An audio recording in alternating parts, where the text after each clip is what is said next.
Welcome to Part 8 of Separate Ways on Rocket Rabbit Commentaries. We are now beginning Chapter 4 after a brief foray into brain fog. Here's a familiar cutscene. What's the news on our friend, Leon? He's not making it easy. The sample? Sadler's got it. It seems he sniffed out our little game. Hello, he who has jacked into the story. Just so we understand each other clearly, I don't trust you, nor does Wesker. If you try to do anything clever, I will kill you.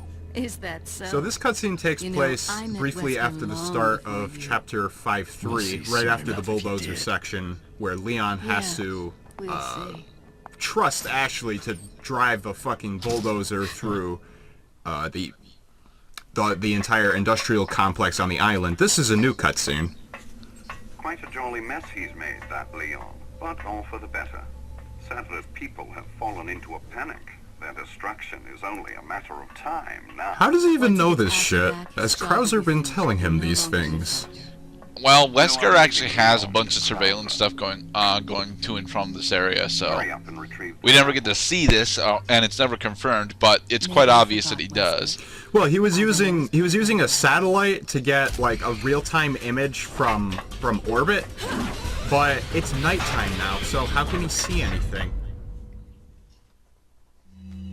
He probably has various different things that he can use for surveillance, dude. Not just satellites. He probably has a couple of ground-based things too. Yeah, not to mention that Ada's got that little PDA. He's also talking to Krauser. Welcome. Now, Chapter 4, this should come as a surprise to pretty much everybody. This is a brand new environment. It's a recolor of the corridor section of the bulldozer part that I mentioned earlier, but Leon could never actually walk through this particular environment. You were on the bulldozer while going through this tunnel. So this is the aftermath of the destruction that the bulldozer caused as they pass through here. And these guys are the remains of fucking buttload of enemies that Leon had to kill. Sadly, I could not get the bowgun, as there was not enough room in my inventory for me to fit it.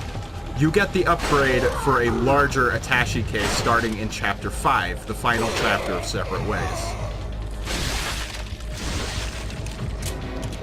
You seem to be rather skilled with this particular rifle.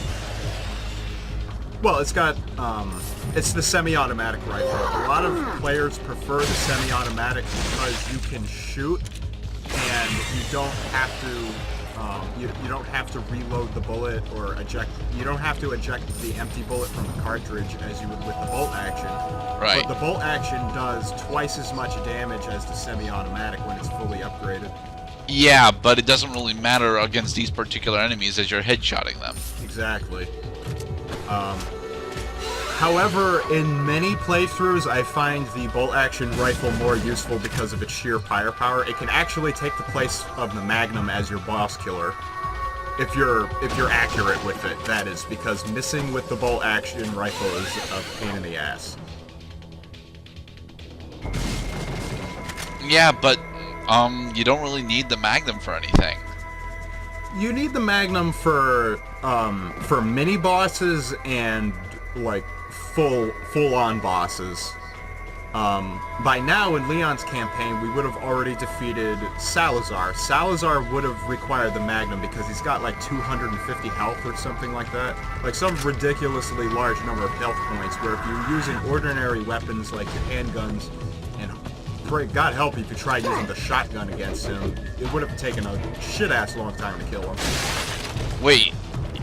Didn't you say that the TMP actually does like 2.5 damage per shot? Well, it does 1.2. You're right to mention that. The TMP also can be an efficient boss killer because its base damage is so high and the clip size would make it convenient to spread large amounts of damage without having to reload. But I'm not. You don't have any other herbs to combine that with, dude. But see, this is why being too accurate can actually work against you, because you're not using bullets fast, you're not depleting your stock of bullets fast enough to pick up new items. But you could do what I have done on many occasions, which is whenever you fill up your inventory, you sell off the stock of bullets that you're not really planning on using, so at least you can make some money and still walk away from areas with a full inventory. But that would require you to go back and forth between the items and the merchant. Right. Which can be tedious, time-consuming, and only gets you, like... It doesn't get that much gold, but if you're dead set on, like, oh, I'm gonna maximize my chances, I'm gonna upgrade all my weapons and make as much money as possible, then, yeah, you kind of have to do that in order to make that happen.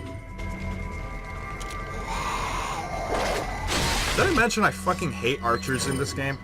Well, archers in all of the GameCube games were always the biggest pain in the ass.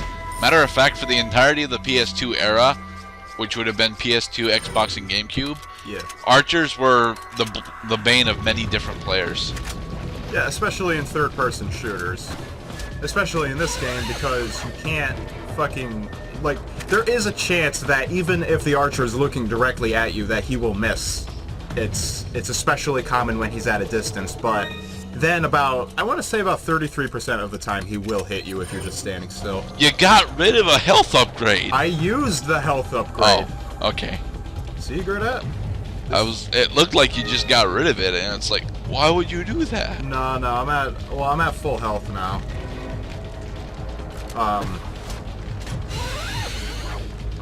It's not a bad idea to use the full restore plus max health increase, the green red yellow herb combination, even when you're not in danger of dying. If you're out of room and you want to replace the green red yellow with a first aid spray, please do so.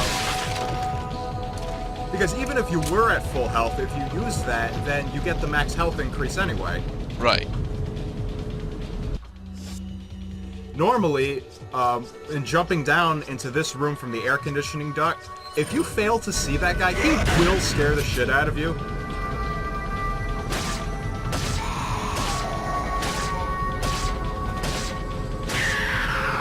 Why am I using my knife when I have more bullets than I know what to do with? And you keep forgetting that your inventory is full.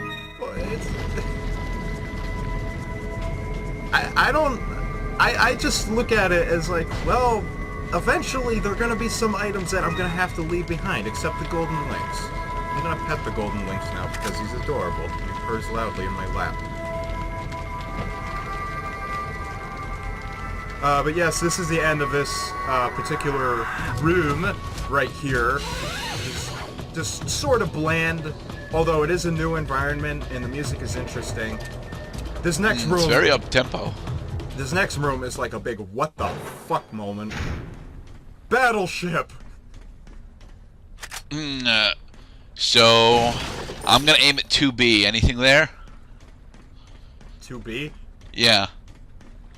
Well, let's see on the radar. Yes, you just hit Sadler's hidden fucking navy, which was conveniently omitted from Leon's campaign. There is no battleships in Leon's campaign. This whole room might as well have been pulled out of Capcom's ass because, like, there's no indication, except maybe that you're on an island. There's no indication that any of this shit would necessarily have to be here. Oh look, the battleships are manned by at least three different Los Plagas. They're aiming at me. I like. Yeah, the bullets... Wait, you climbed up the ladder just to jump back down. I climbed up the ladder to jump back down because I thought that if I just did a 180 turn back to where I'm standing now, I would have gotten shot. And while those Gatling gun bullets don't kill you, they do a really large amount of damage.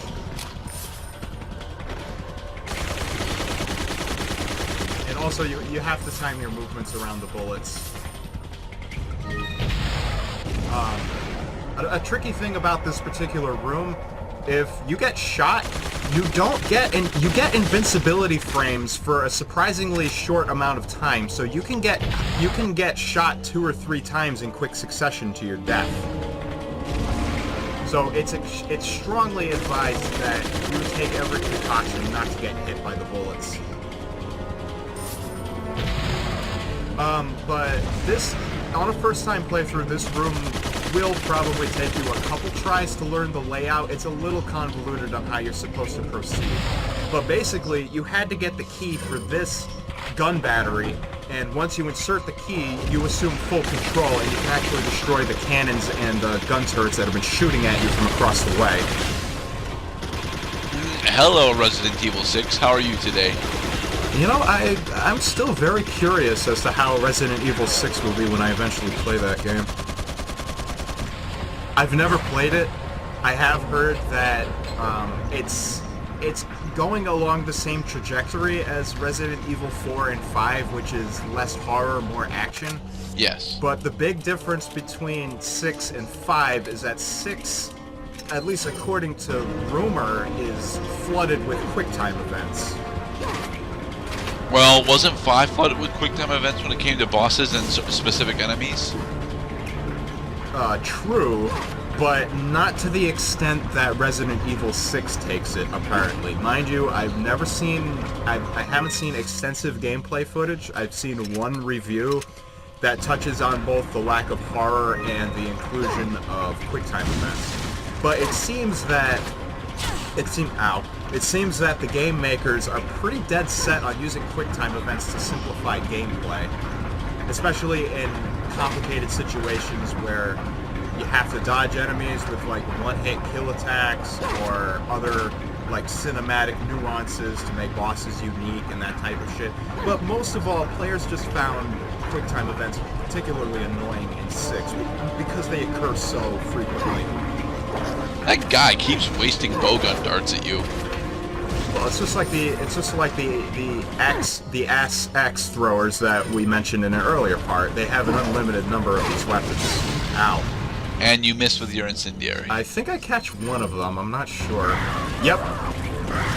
Yeah, the incendiary grenade. The flames last for about 1 second after they detonate. So if the enemy walks into the flame during this period, they will burn and fall to the ground. There's the archer. He's the first one on the lifeboat. This whole Well, ship's... of course, he's the first one on the lifeboat. He's got the best chance of killing you. He does, doesn't he? Because he's the only one who's actually hit me besides that fucking axe, which came out of nowhere. I couldn't have prepared for. No, you only loaded 2 shells, Miss Ada. You don't get to cheat. Continue loading your shotgun. Leon does the same thing too with his other shotguns. He only loads 2 bullets. I don't know. I mean, maybe you could fit. Maybe she inserted more than 1 bullet per motion. It wasn't 6 bullets though. Yay! I killed him. This room can take quite a while to get through. Again, especially if this is your first time playthrough. There are a lot of hookshot prompts, especially ones coming up, that will trip you up if you miss them, as they are essential to completing this room in a timely fashion, if not just essential in general. Okay. But, oh crap. Gerdad, I don't know how to tell you this, but my video just stopped. Oh. No. Just you keep going. You just okay. You describe what's happening on screen. I'm gonna go back to where we were. Well, for the most part, you just finished climbing up the ladder and taking the guys down there, but not really a lot is happening. Small cutscene opening the bay doors to reveal a Gatling gun pointed at your face. All right. So what time are you at? In the video, 14:24. 14:24. I'm at 14:27. 8, Go. 9. 30. Yep. Okay, we're good. Sorry about that. I don't know why that happened. So here is the key that you need to get rid of the rest of the gun batteries. Well, where is the turret? Do I get shot here? I don't think I get shot. Yay! I didn't get shot. Huzzah! So the Velvet Blues, do those get used in? Ooh, really? A single cannon shot blows up half the battleship? It's Oh, Metroid Prime. Well, I mean, I already had destroyed 3 of the cannons, so maybe like I did just enough damage to the hull. It's causing some kind of chain reaction. But yes, you have 3 minutes from the time that you destroy the first cannon to exit the battleship on the other side. So I have to go back down, back across that elevator, and back up to where I was before I hookshot it across the wreck. And I have to do it all the time fast. I hated the shock baton guys in Arkham City and Asylum, particularly in City. They're not fun. I agree. They do a lot of damage in this game. Because, like, look at how advanced we are. We use batteries.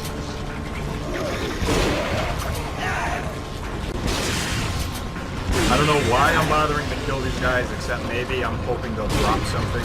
You do not have to kill these guys. Well, of course not. It's an escape sequence. Yes.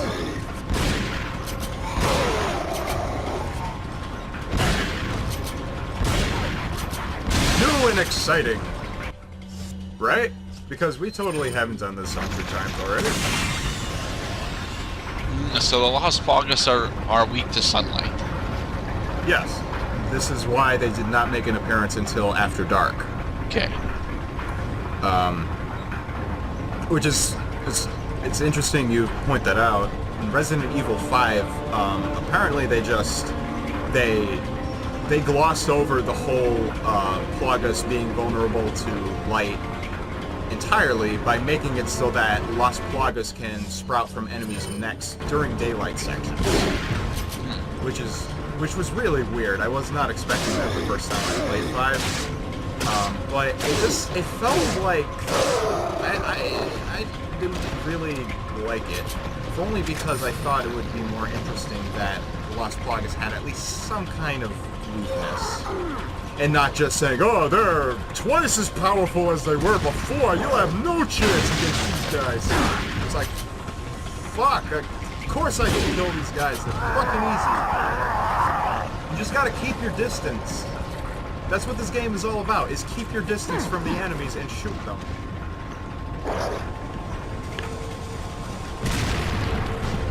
You're just gonna totally ignore the guy that threw the dynamite that blows up the battleship. The dynamite. You're right. You know what? You might be right. I think the dynamite did blow up the battleship. No, it wasn't. It was the act of me going through the door that triggered that cutscene. For gameplay reasons, but for realistic reasons, it was the dynamite. Plot convenience. More bowgun bolts. You could store 20 bowgun bolts on a single slot. 20 bowgun bolts is the equivalent of not 25. Is it? Oh my god. I think if I'm doing my math right, 20 bowgun bolts is equal to 50,000 gold. Wow. Yeah, they're really valuable. They're worth 2,500 gold apiece, so I just did the math real quick. So you will be tempted to sell off your bowgun bolts. Do not sell off your bowgun bolts. Ever. But with that kind of money, you can get the extra case early, can't you? Hello, merchant. We'll see you next time, guys. We...